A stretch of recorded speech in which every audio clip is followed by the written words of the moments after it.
somewhat chastened Andrew Kukory will come round to complete another lap. In the meantime, teammate Chris Niarchos has had to give best to Sean Edwards. We saw Sean chasing in the second string Pro Speed car, the remaining Pro Speed car after the incident between Paolo Roberti and Emmanuel Collard. Earlier saw both cars eliminated, Roberti in the pit lane.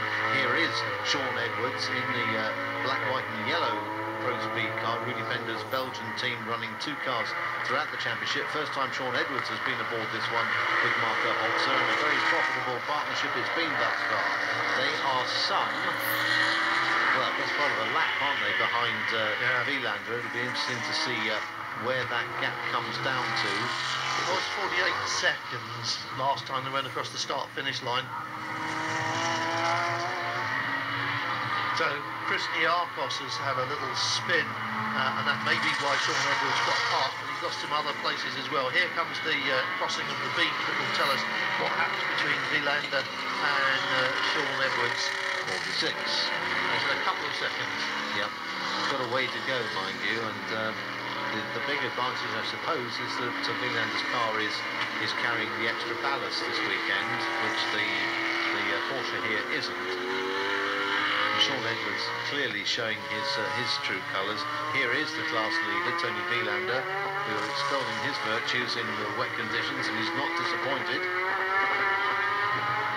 Kumpen, meanwhile, leads this race by 23 seconds from Michael Bartel, who's got 6 seconds in hand on Ryan Sharp.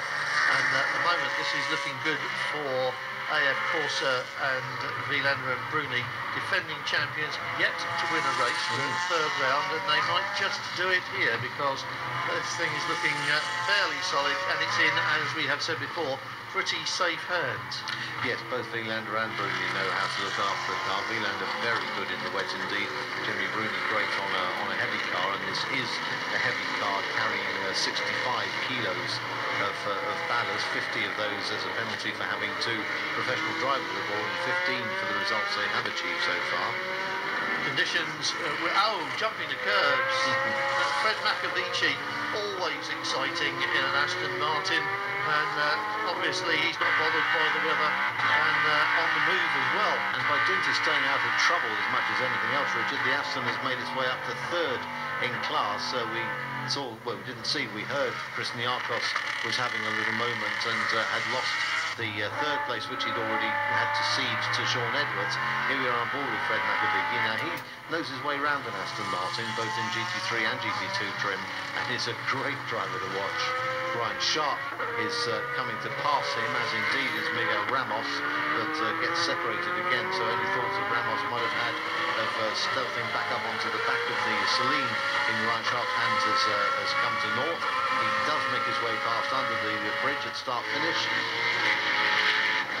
But Ryan Sharp, having made that pass, hasn't really been able to pull away as much from Ramos as I anticipated that he might. And Bartel's currently the fastest man on track. I would say, in fact, the reverse has happened, Graham, and I think that Ryan Sharp is now being caught by Miguel Ramos, or is falling back. Ramos isn't getting quicker, but Ryan Sharp might be getting a little bit slower. We're talking about laps now in the 50s, and Ryan Sharp's last lap was 1:54, so whether he had traffic or a little bit of a thought-provoking moment to himself. You suspect it was one or the other, don't you? The way he was going. In these conditions, even harder when you get caught up behind a slower car, because you've got to guess where it's going to go and how much track there is left of that ball of spray that you're staring at. You can see it on screen now for yourself. Miguel Ramos a couple of seconds quicker on the last lap than was Ryan Sharp. And when they get to the start-finish line at the end of this lap, we'll see if it was just a moment for Ryan Sharp, or whether in fact he has slowed down on a more permanent basis.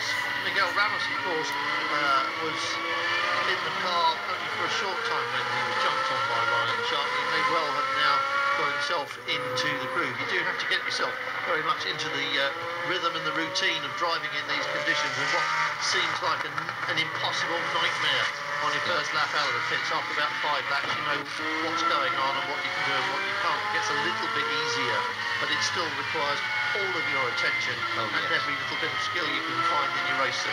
Yeah, the concentration levels to drive in these conditions are enormous, and it will be very, very tiring.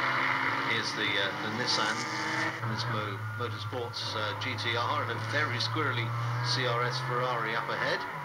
Darren Turner had a little bit of sideways there as well, and you can see that everything's a lot softer now in the rain. We're not giving this as hard a drive, and in fact physically it's a little bit easier because the car is going a little bit more